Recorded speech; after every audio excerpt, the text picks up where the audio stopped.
I'm going to show you some of the inspiration that I found for homes as inspired by heaven and earth, or both.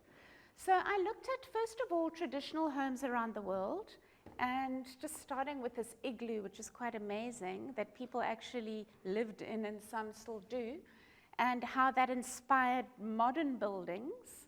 So this one's made from ice, and then we've got the Native American Indian wigwam or teepee, and we've got our Swazi huts made from grass, and rondavels and Ndebele rondavels. So that's really looking at homes that are close to the earth, made from things that are from the earth, and normally in sync with the environment in some way. And then we've got more modern homes that are also inspired by nature and trying to reflect nature around. So this is a very important theme for all of us.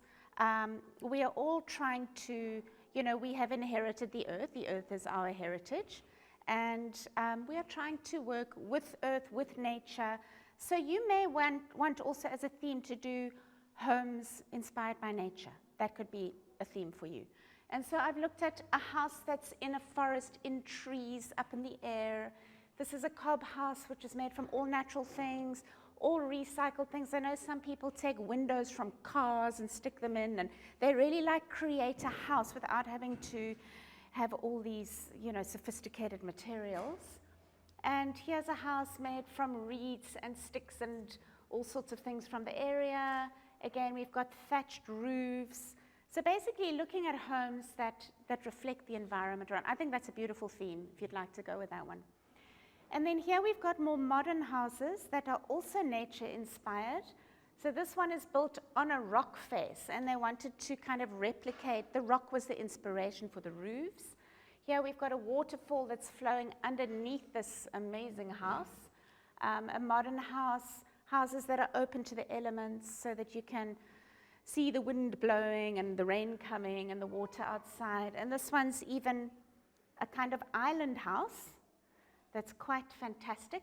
So those are nature-inspired houses. And then I was also inspired by a lecture that I once went to at a Waldorf school, and they were talking about roofs reaching up to the spirit world, whatever that means for you.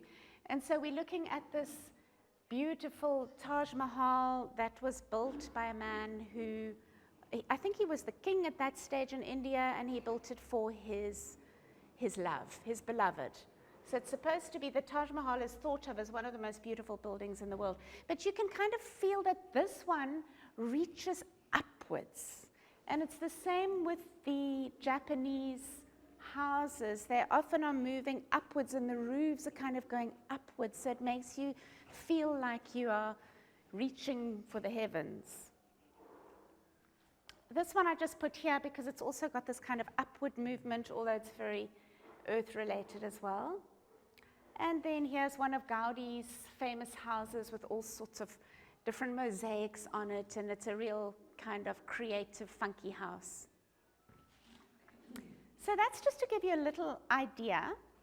You may want to do a fantasy house. It could be a house that's floating on a cloud, because that makes you feel at home, or a house that's under the water, or something that's completely different.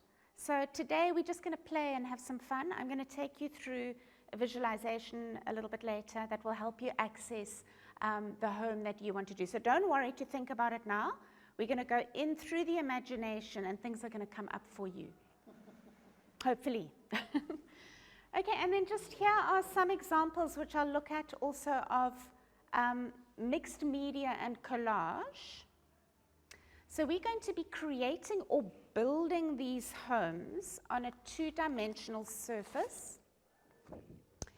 And the home is going to have either the illusion of texture, so even though this is flat, it looks like you can feel it, it's got some texture, or it's actually going to have texture, in which case things can be sticking out or sticking up or hanging down or whatever you want to do on this card.